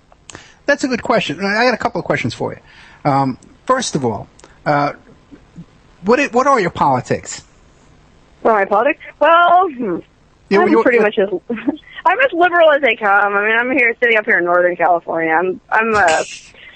Excuse me, my name should be Sara Jane Woodall. I really am left wing, but no, I'm very left wing. But that being said, I have a really strong work ethic, so I guess there could be a slight, there's a small vein of libertarianism running through me. But no, I vote Democratic. I voted straight Democrat last election. Okay, so you think there's a difference between, like, Barack Obama and Mitt Romney? Well, I mean, yeah, there's a difference. I mean, they're still just obeying their paymasters or your sponsors or whatever. But yeah, I guess there's a difference. One's for socialized health care, the other one isn't. You know, well, one's for helping the poor, the other one isn't. Okay, I think I think they're both in the same game, and they're both against this. I don't think they both have to answer to Congress. It's not like they can make their own decisions anyways, you know what I mean? Like, whoever you elect as president only has so much power. It's really who's in the Senate and Congress. Right? Yeah, and the big banks and the big, who seem to be... Well, yeah, actually, I saw a really interesting picture on Facebook. It was a chart, like, comparing our society to the medieval feudal society, where, you know, back in those days, the king was at the top, or the pope, or whatever. Oh, and they showed it in today's terms. It was fascinating. The top of the pyramid was the big banks, like not even the big, the Rothschilds and the big financial banks. The president of the U.S. wasn't even until halfway down the pyramid. I mean, that guy's really not holding all the power. He just does what they tell him to do. You know what I mean? Mitt Romney, Barack Obama, whoever, Sarah Palin, it doesn't matter. Right. Okay, good. So now locally, are you involved in any of these protests, these marches, hands up, don't shoot, that kind of stuff, or no? No, I mean, I did a couple of those We Are the 99% protest back in the day because I had an axe to grind with my mortgage. Now got myself out of that mess, and no, I mean, I'm not fired up about Ferguson or anything like that. Like, I feel like there's always two sides to every story, and it's not clear-cut answer. Like, one side isn't completely right, one side is not completely wrong. We all have to meet in the middle and muddle it out somehow. So, blocking our freeway off for everything and solve anything, and busting into somebody's convenience store and stealing all their brandy isn't going to solve anything either. So, no, I'm not currently politically active now. Okay, but if you were walking by that convenience store, would you go in and get some brandy? I would not. You would not? Okay. I wouldn't because I don't know, like, to me, thievery is like the worst thing, theft. Oh, I just hate a thief, man, which an argument could be made that I'm not much better because I welched on my mortgage, but I didn't steal anything from me. I'm just saying, I like to, if I'm going to be a moral person, moral is moral. So you hear, it's okay to steal this, but it's not okay to do that. No, if stealing is wrong, stealing is wrong. So, no, I would never steal a bottle of brandy from a looted store. Absolutely not. No. Are you kidding? I wouldn't waste my time on brandy. I'd go straight for the tequila. No, just kidding. I wouldn't take any of it. What do you drink? What do you like to drink? Well, I'm thinking about the finest boxed Cabernet right now. Okay. Oh, very good. What kind of box? What year? Well, it's Black Box, which I don't know what it says on the box. What's the name of the brand? Black Box wine. It's $20, 4 bottles per box.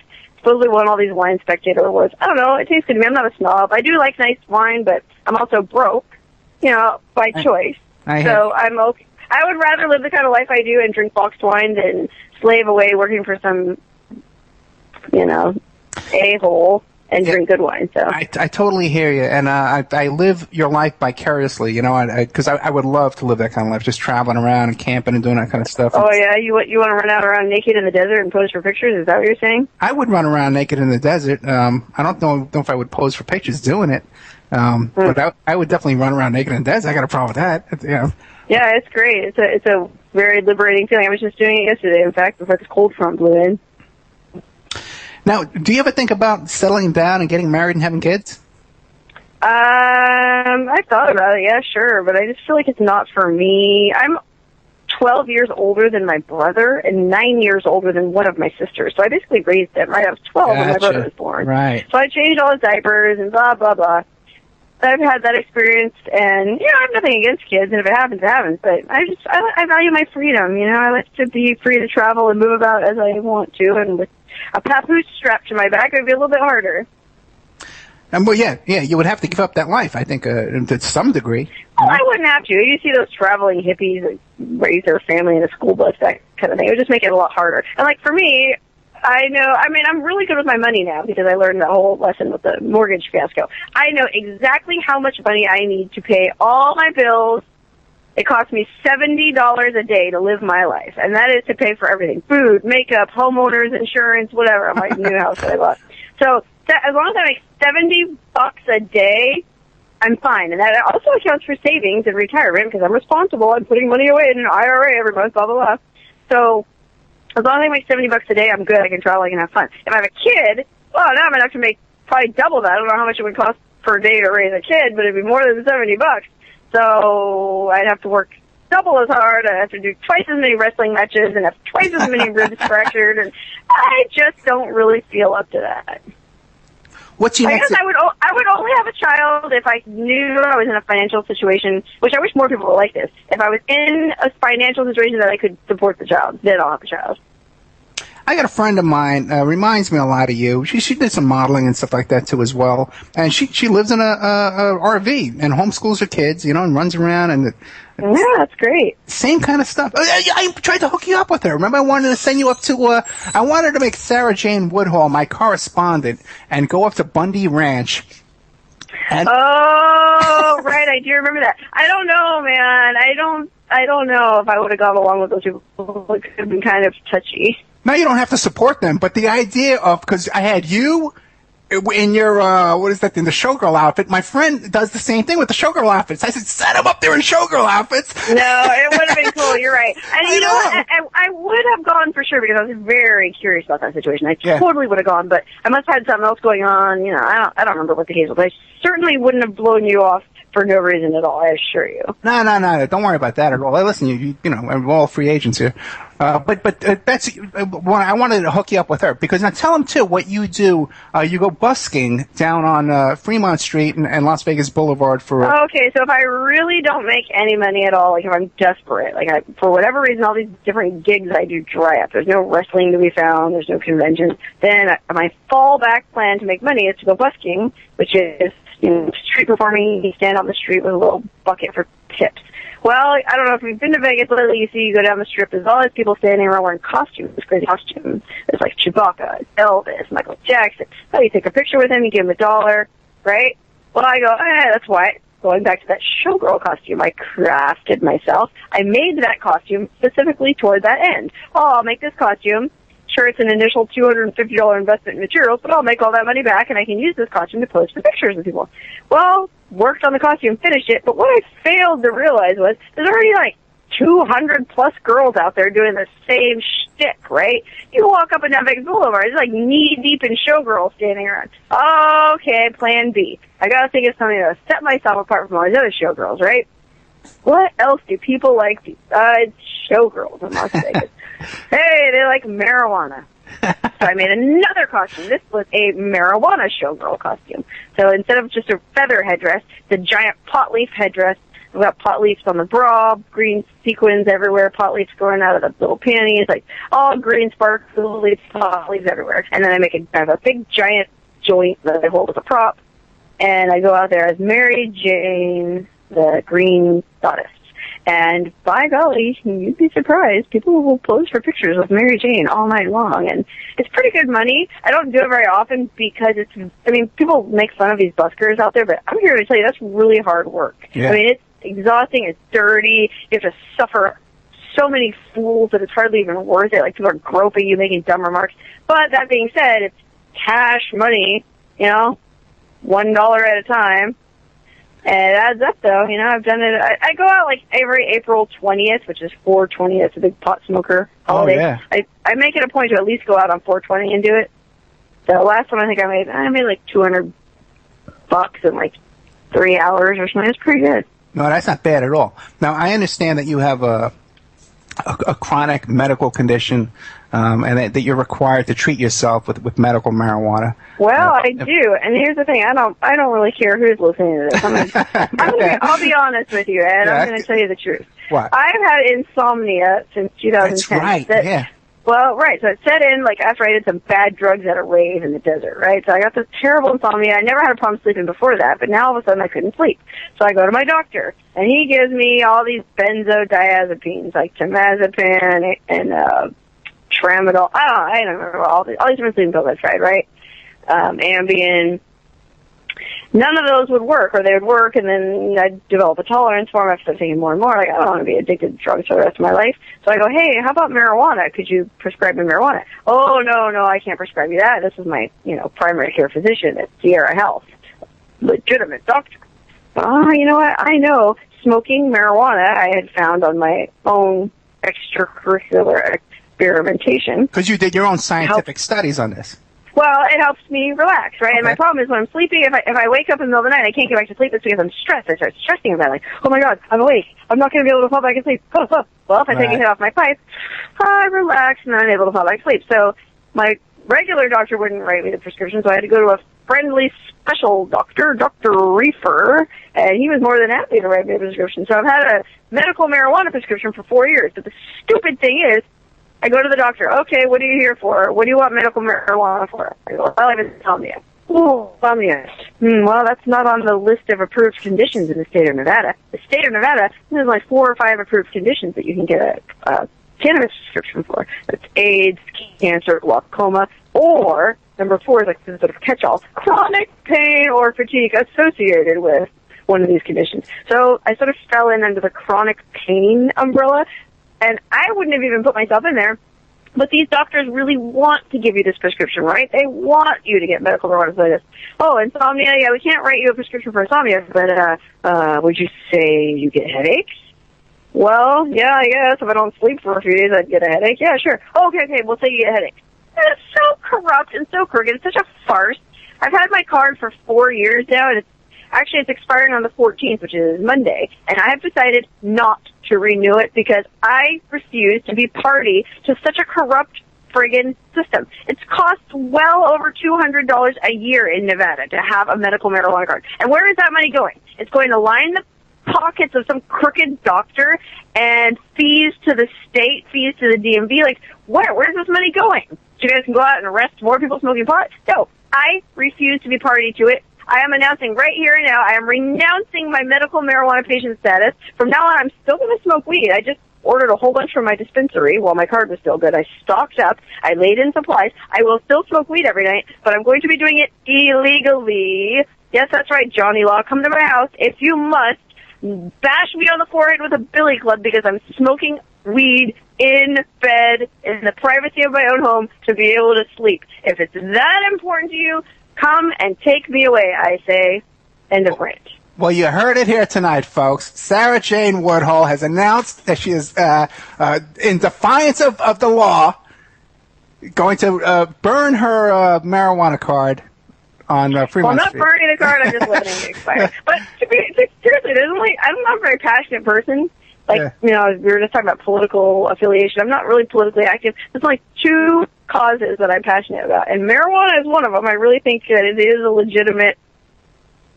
has legitimate medicinal purposes, but that really shouldn't be criminalized.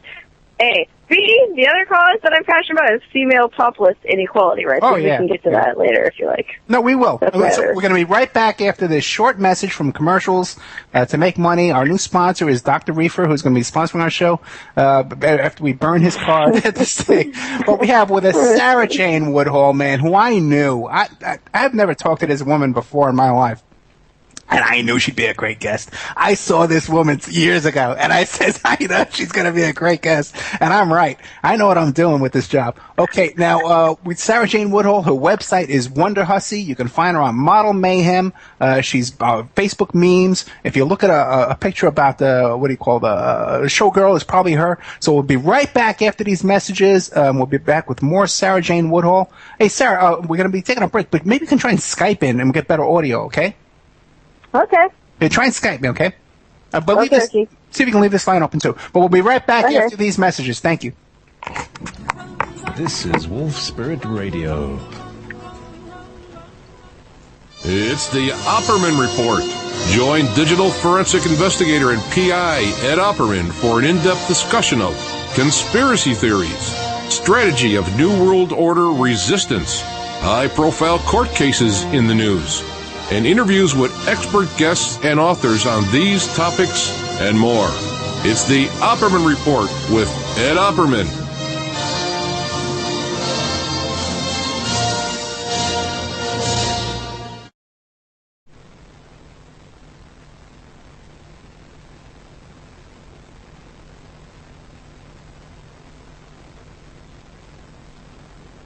You're back on the air. Hello?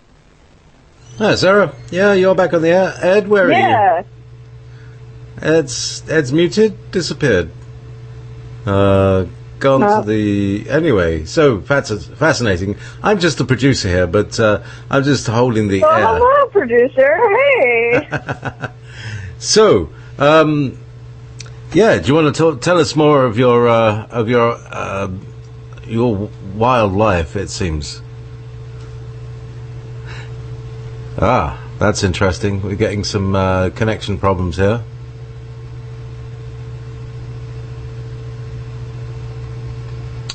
Yes. Sarah, anyone now? No? All right. Okay. We're just going to play another bumper there.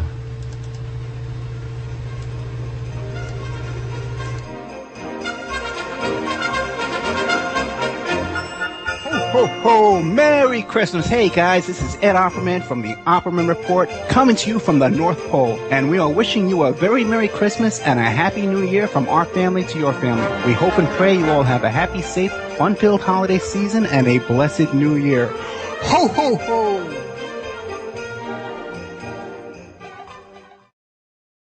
But I am broadcasting from the North Pole, did you? No, I didn't. But how exciting! Do you have any updates on Santa Claus? What's going on? Well, I know that you've been a naughty girl this year, that you're in big trouble. I most certainly have not. I've been a very good, exceptionally good person, as I always am. Yes, you are. Now tell us about, considering you like to do holiday photos, right? Oh, yeah. I've got some holiday photos, yeah. You want me to describe them? Yeah, can you describe them without going out off into the X-rated... Ed, if you know anything about me by now, as you claim to, you should know that I have an exceptional vocabulary, and I can most certainly describe something obscene without using any obscenities. You know what? You're right. So, I'm sorry, Sarah. Go ahead. So the picture that you're probably talking about, well, there's two. I do a lot of these conceptual photos just for fun, but a couple holiday-themed ones I've done. One was I painted my pubic hair green and put little tiny Christmas ornaments in it from a dollhouse Christmas tree. So it's a Christmas bush. That was kind of a good one.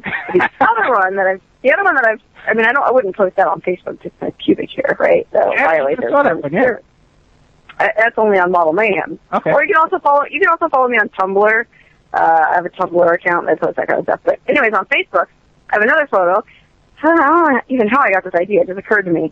I had my roommate, I have a male roommate, I had him dress up in a Santa Claus suit with one of those really thick peppermint sticks that are about an inch diameter and two red, shiny Christmas ornament balls dangling beneath it. And I took a picture of my myself in a little Santa bikini, kneeling at Santa's feet, sucking on this peppermint stick that is held at crotch level by Santa's white-gloved hand. And then the caption I put under was, "I'm getting that damn pony for Christmas this year." Oh, ho, ho, ho, ho. Okay, now, Sarah, you think that up in your head. You come up with this idea. Yes, I did. I don't know what that says about me. No, they don't. It's brilliant. Now you come up, you just drag a guy off the street, the roommate, put a costume on him. Who takes the pictures? Well, I have several photographers that I'm friends with, and we collaborate and goof around. So I think actually that was a last minute idea. So this photographer, one of my favorite guys, is this photographer named Michael Mays, and he had already been planning. Him and his girlfriend were going to come over to my house that night. We were going to do a photo shoot party because I have a huge closet full of all these wigs and costumes. Okay, so me and his girlfriend will dress up in his outfits. I'll take pictures. It'll be fun. We'll drink. It'll be fun. Yeah. So right when I'm getting ready for the shoot, I just got the idea for the Santa thing. I bet I could talk my roommate into doing that. My long-suffering roommate, he's actually a really open-minded, cool guy, so he was more than willing to step in. I put out the call on Facebook, "Hey, anybody have a Santa Claus costume I can borrow?" A friend of mine had a Santa outfit. I went and got that. Went to the dollar store to get the peppermint stick and the Christmas balls, and, well, before you can say ho, ho, ho, holiday history was made. And it's an awesome picture. It's actually been flagged on Facebook a couple times. But really? Facebook moderators reviewed it and let it stay up because there's no nudity in it. The Grinch did it. Well, the Grinch is always around. Yeah. So now, people got to know, man. People really got to look through your body of work, man. Because, even when Kim Kardashian came out with that stupid picture. Yep. Now, how long did it take you to come up and say, "I'm going to do the same thing"? Oh, so with the Kim Kardashian thing, again, I have another photographer that I collaborate with a lot who goes by the name Shutterbug Studio, my friend Randy. So me and him had already planned out this photo shoot. I'm going to come over to his house. He's got a little studio set up there, and we're going to do some pictures. I had this electric vagina that I wanted to shoot with, this cod piece that I made. But then, at the last minute, this Kim Kardashian thing came out that day. I go, "Hey, let's try to recreate that Kim Kardashian picture, too, while we're at it." So everybody knows the picture I'm talking about, right? She's naked and greased up, and her big booty is sticking out. She's pulling a dress down. She's wearing gloves and a pearl necklace.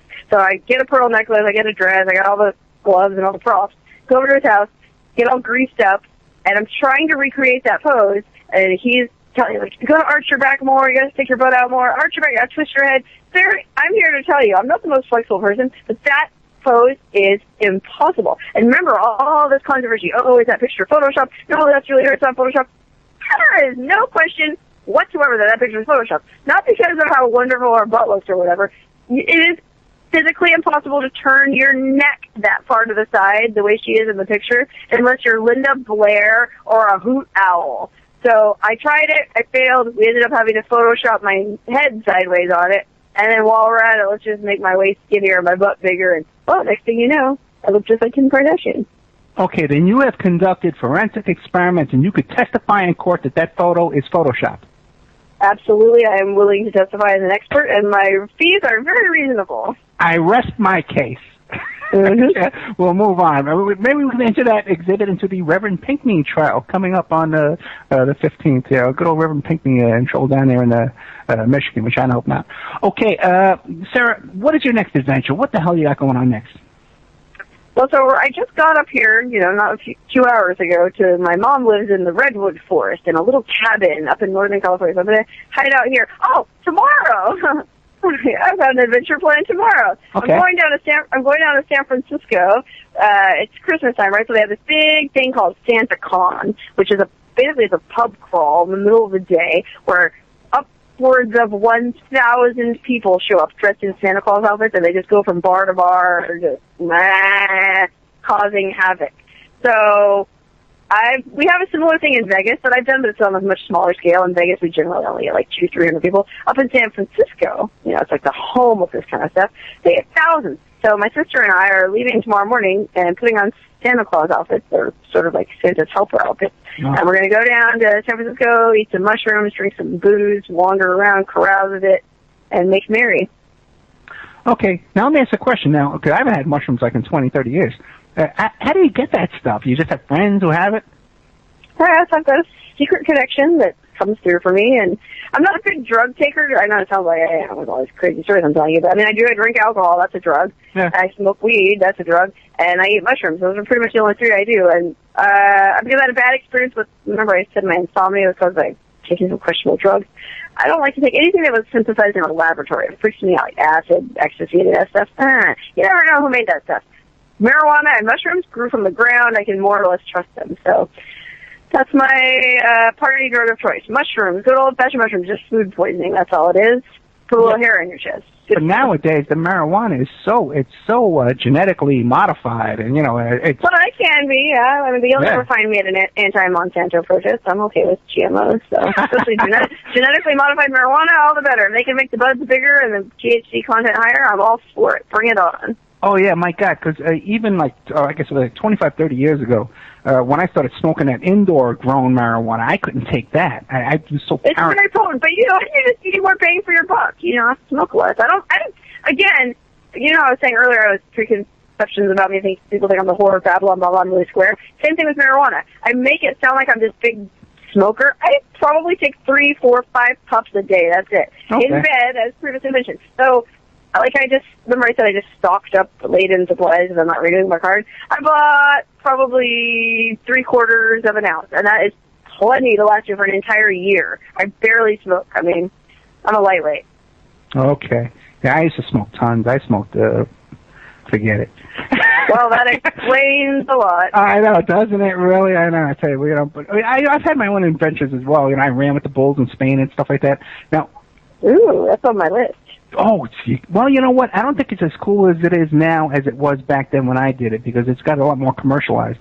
But it was a really, really cool. That's what all you old timers say. Oh, you guys are really trying to keep people out of it. You don't want anyone else to have any fun. No, that's not true at all, man. I'm all for people having fun.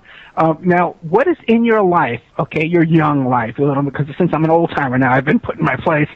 I'm an old-timer. Okay. What's about in your youth, your childishness there, what is your most favorite adventure that you've done so far? Well, what if you would... God, that's like trying to ask you who your favorite child is. I've had so many. God. You just put me on the spot, man. I mean, the Rumble Trump video is cool. Going to Burning Man is cool. Is Burning Man really that cool, man? Because, I'm, I don't know if you know my story, but I was with the Yippies in New York, and I've done all the Beans and the Levins and all that kind of stuff like that. Again, I'm sure it was so much better than you guys did it. Really? Let me tell you something, you young whippersnapper, and also with the Rainbow family. I've done all that stuff, and I don't get into Burning Man. It's up there, you're in the... The dust doesn't bother me, but I can see what you're saying. Like, it is the same thing. It's definitely not a life-changing... Like, that's what drives me nuts about Burning Man. It's like a cult, right? Oh, it'll change your life. It's a life-changing experience. No, it's not. The first year I went, I was sorely disappointed. I mean, crushed, actually. That's not too strong a term. I was really like, oh, man, this is going to be so cool. I'm going to meet all these like-minded people and their soulmate, and it's going to change. No, it's just a big frat party, basically. Right. It's just drunk hippies on drugs dancing around. But it is what it is, and what it is an awesome friggin' party, man. I mean, I always have a good time up there, and it's totally different, so, yeah. Last year at Burning Man, I had an exceptionally good time, so it's probably one of my top experiences, adventures that you asked me. I was on my period at Burning Man, and this is not obscene. Okay. This song's in this story. I was a little curious at Burning Man, right? Oh, man. I hate getting my period. I've always been lucky in the past. Like, I get it before, get it after, never during Burning Man. Well, this year, it's right during Burning Man. Okay, well, I could let it ruin my burn, or I could just roll with it. So I had a tampon with a little string. Like, I tied a disco ball to the end of the string and just wore that around. It freaked people out because, as open-minded as these Burning Man people are, like, guys, especially, you don't talk about things like tampons and periods. So, I forgot to mention the fact that I was wearing a strap-on rubber penis over it. So I'd be dancing around wearing this strap-on rubber penis, and the guy would go, I like your strap-on. Oh, yeah? You want to see something really crazy? Well, of course they would say, well, yeah. Are you sure? It's pretty crazy. Well, yeah. I want to see. So then I would pull the strap-on aside, and there's a disco ball dangling down. Tell them a little story about that. Whoa, that really blew their minds. I mean, these guys. But you know what? every single one of them thought it was awesome. Every single person that I showed it to was like, wow, that is far out. Thank you for showing me that. Like, nobody was grossed out. I thought it was like TMI. It was cool. That was a very positive experience. I opened a lot of guys' minds to the realities of menstruation, I guess. Cool. Okay. Now, when you go to Burning Man, you go there by yourself? No, actually, I go with my sister. I've been 7 times now, and every time with my sister. So, yeah, but, you know, in a group of friends, we usually have we had a pretty motley crew last year, which is some of my fellow nude models, my attorney, his wife. It was a strange group that we had, but, you know, that's what's great about Burning Man. You got these weird, disparate people together, and they all somehow get along. You don't think Burning Man is like a lot of people who can afford those tickets, man? You know, you weed out a lot of people if the tickets are so expensive and hard to get and stuff. Well, you'd be surprised. I know a few people personally who got they do have low-income tickets that you have to apply for. You have to write like a little essay about why do I deserve a low-income ticket, and then it's only like $150 if they approve it. Approve your, you know? So I've had a couple friends in Vegas who actually got that. I always pay a full price, which was $380 last year. Yeah. Plus you had to buy plus a $40 vehicle pass if you want to drive your car. And so looking at $420 total. But, you know, break it down by day. I'm up there for 10 days. It's $42 a day. Well, yeah, I guess it's kind of expensive, but for me, it's completely worth it because that's such a great time. And I get to see, it's almost like a family reunion for me. Yeah. Sometimes my other sister comes as well. My brother has come before. Like, it's cool. I like it. No, I hear what you're saying, you know, and then, like I said, I grew up going to the smoke-ins and stuff like that, and then the Rainbow family and all that kind of stuff. But I don't know, man. I can't. It seems so corporate, you know. Well, it is. It's manufactured fun. Like, hey, Burning Man is the greatest party in the world, so you're gonna have fun. Like, I get that. Like, it is more fun to just be partying out in the Mad Max compound in Wonder Valley with a couple of crazy Germans. Those those parties are way more organic, I guess, and those are. I mean, probably my best adventures. Burning Man is not one of my best adventures. If I can put me on the spot, I couldn't think of anything else to say. But yeah, more impromptu, organic things that I just happen to run into. I prefer. But you know, for what it is, Burning Man's cool. And you know what? For a lot of people, it really is a life-changing experience. I'm just really open-minded and crazy, and you seem to be the same way. But for a lot of people, they're pretty square, and they go to an event like Burning Man, and it really does blow their mind and change their life and make them a different person. So you gotta appreciate it for that, you know? Yeah, you're right. Not everybody's Sara Jane Woodall traveling around living this incredible lifestyle. Now, now another thing that happened to you recently, right, is someone gave you what would you call like a truckload of rubber penises?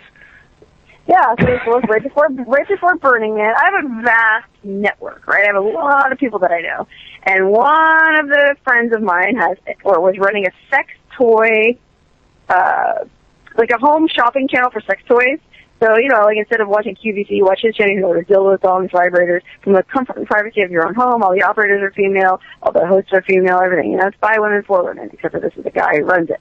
Well, he was running it in Santa Monica and in Vegas, and he decided to shut down the Vegas operation. So he calls me one day, he goes, hey, I'm shutting down my Vegas studio. I got a warehouse full of dongs and dildos. You want to come take some inventory? Oh, do I ever? I'll be there in 5 minutes. Well, of all the times, my pickup truck was in the shop. So I had this little Hyundai Elantra or some crappy little car. Oh, yeah, well, I'll stuff as many as I can in there. I mean, if I had my pickup truck, trust me, I would have loaded the back up. So I drive over to his warehouse, and he's got bins and bins and bins of sex toys. He goes, take as much as you want. Take it all. Take it all. So I go, oh, okay. Well, I do a drag king act sometimes. I dress as a man, and I had a performance coming up that next weekend. So, okay, well, I need a rubber dong to wear in my drag king act. So I'm just going to go through all these bins and just take all the rubber dongs. So I'm digging through, taking dongs, and they had dongs of all sizes. I'm here to tell you there is a market for every size rubber penis. You know, everyone thinks, oh, what do I want a big penis? No, not necessarily the case. I mean, there's commercially available penises ranging from like 3 inches, called the little chubby, all the way up to like a 13-incher. Really? So I took all the rubber dongs he had, all different colors, different thicknesses, different firmnesses, and he goes, come on, you're taking too much, just grab everything, just take more. So now I'm just like shoveling everything in. I took like 3 giant garbage bags full of sex toys out of this guy. I'm dragging it out of his warehouse, and then the garbage bag split open on the sidewalk, and dongs fell all over the street.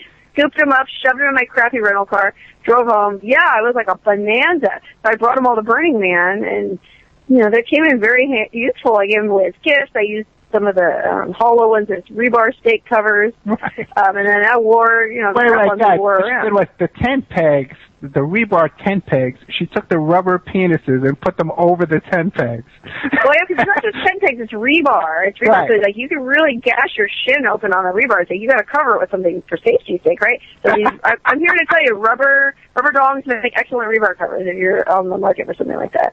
Well, Sarah, I used to travel with a gospel tent ministry, okay, an old-fashioned gospel tent.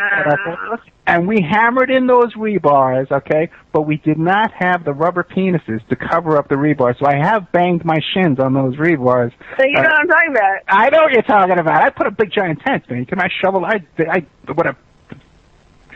Yeah. Well, so if anybody from a traveling revival show is listening, use rubber dongs. Yeah, there you go, man. And Sarah has them for sale, half price. Oh my God, Sara Jane Woodall, you are my hero. You know that you really are in so many ways. Well, I can't tell you, man. I can't tell you. You're my huge fan. Oh my God, the penises. What do we want to talk about next? What can you talk about after a truckload of rubber penises? You know what I mean? Really, nothing. That's pretty much where the story ends, right there. Oh, and then I sailed off into the sunset with my truck full of on. Oh my God.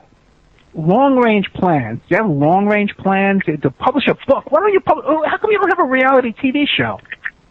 I don't know. No one has expressed any interest in making a reality TV show about me. And as to why I don't publish a book, I always kind of butt up against this wall. Like, okay, if I'm going to write a book about my life, I got to figure out how it ends. No. Or there's going to be some sort of sense of closure, right? There's going to be a story arc, a sense of conflict and resolution. Well, guess what? There's no resolution in my life. I just keep chugging along, and I wouldn't know where to end the book. I'd have to make something up. So everyone's always on my nuts about that. Yes, why don't you write a book? And I will, I guarantee you. I don't know, life keeps getting in the way, right? I don't want to stop living, just sit down and write too much. I already write my blog. It's a figured up time commitment. Yeah, see, but with you can do a nice coffee table book with these pictures in it. Yeah, nice book for nice coffee table. Oh, you would sell a couple of thousand books without even blinking an eye. You could self-publish it. But the problem with that is all my photos are taken by different photographers, and they all own the copyrights to the photos. If that's what it is, I don't know. Yeah, so but I can figure it out, and it's something that I do intend to do, actually. I am collaborating with one of my photographer friends on a book, so look for that coming soon. Good. Now, what about with the reality TV show, which I think you'd be, because listen, and they come to me, they want me to do a reality TV show, but they say, what they say is the same thing you said, I'm too old. Okay, is that right? Yeah, they want a young, good-looking person, now that's you. Well, that's TV, dude. It's all BS. Do you really want to be part of that? I don't know. I gotta make some money, you know what I mean? Unless you want to rob banks. No, trust me, I hear you on that one. And I'll rob a truckload of penises with you if we have to. Yeah, I already gave them all away, man. There's no money to be had in that anymore. All those penises are gone? I have a few I kept for artistic purposes. I think they come in handy for photo shoots. So, yeah. You did save a couple of them, right, Sarah?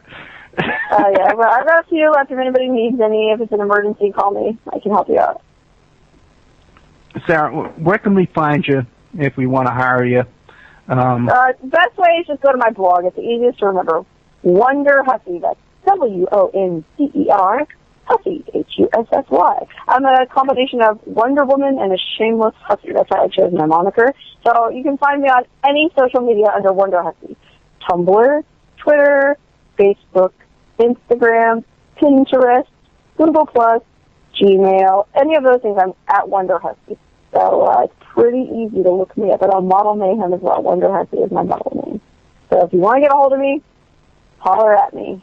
Yeah. Like I said, my rates are reasonable. Oh, they really are. They really, really are. So if you need somebody for a trade show model, a trade show salesperson, you cannot get. I know about these trade shows, man. You can't get someone like this who's smart, who's sharp, to work at your trade show, booth, to sign people up. This is someone you can really get at a bargain. And the rate that I mentioned earlier, the $500, that's a day rate for my modeling services, which is different. Like trade shows, my rate is totally different. Like clothes, just make me an offer. I'll negotiate with you. I'll work with you. So true, man. You know, I tell you, this is one of I think one of the most brilliant creative people and creative minds that we have in our present time right now is Sara Jane Woodall. I'm not kidding around. You know, I really do think you're brilliant and a really creative artist. And I'm just so impressed with your work. And thank you for coming on the show. Now, Sarah, when I first contacted you, right, you said, hey, you want to come on for a half hour, right? Now, yes, I know. It's already been like an hour and a half, hasn't it? Yeah, and you're the best. Okay, but I have another hour to go. Okay, and we could take phone calls from listeners and autograph hounds and people who may want rubber penises. Would you like to hang out for a little bit longer after the break? Well, I would like to, but I'd also like to eat dinner. Okay, man. Okay, Sara Jane Woodall, man, we love you. Okay, I can't thank you enough for coming on. I love you, Ed, and I love all your listeners. Mwah, mwah, mwah. Sarah, you have an open invitation here. Anytime you want to come on, plug something, just let me know, okay? Absolutely. I look forward to it. Oh, come on. You're such a crack. Okay, you know what? I do have more questions for you, though. You got any more time, no? I'll stay a bit longer. Okay, great. So we're going to take a break now. Sara Jane Woodall is a sucker for a guy with a line, okay? I'll tell you that right now. I'm a sucker.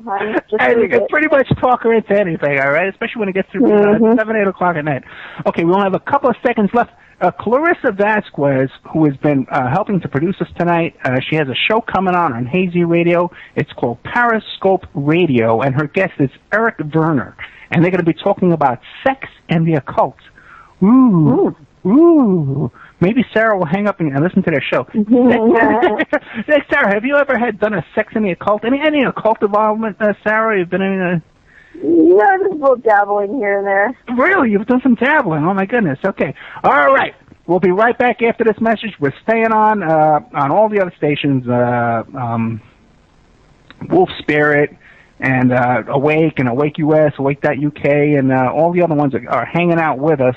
But good old Clarissa. Clarissa, you want to say a couple of words and plug your show? Because I want to thank you for oh, she's here. I am here. Thank you so much, Clarissa. Tell us about the show you got coming up. Periscope Uncensored airs live every Friday night, 10 p.m. Eastern, here on the Hazy Radio Network. And as you mentioned earlier, tonight's guest is Eric Werner, talking about sex in the occult. So join Doug Engler and I here in about 50 seconds for Periscope Uncensored. All right, great. What do you have coming up next week? Next week on Periscope Uncensored, we're going to have A.K. Kirkendall talking about his book, The Conspirator's Odyssey. Okay, great. This is all stuff I've never heard of. This is Wolf Spirit Radio. All right, I will tune in. The Opperman Report. Join I'm digital just running the end just to keep that tape and then start a new one. Okay, great. So we're going to take a break here with commercials and promos and stuff like that. Clarissa Vasquez, the first show coming up, and then we're going to have a little bit more Sara Jane Woodall. And authors on these topics and more. It's the Opperman Report with Ed Opperman.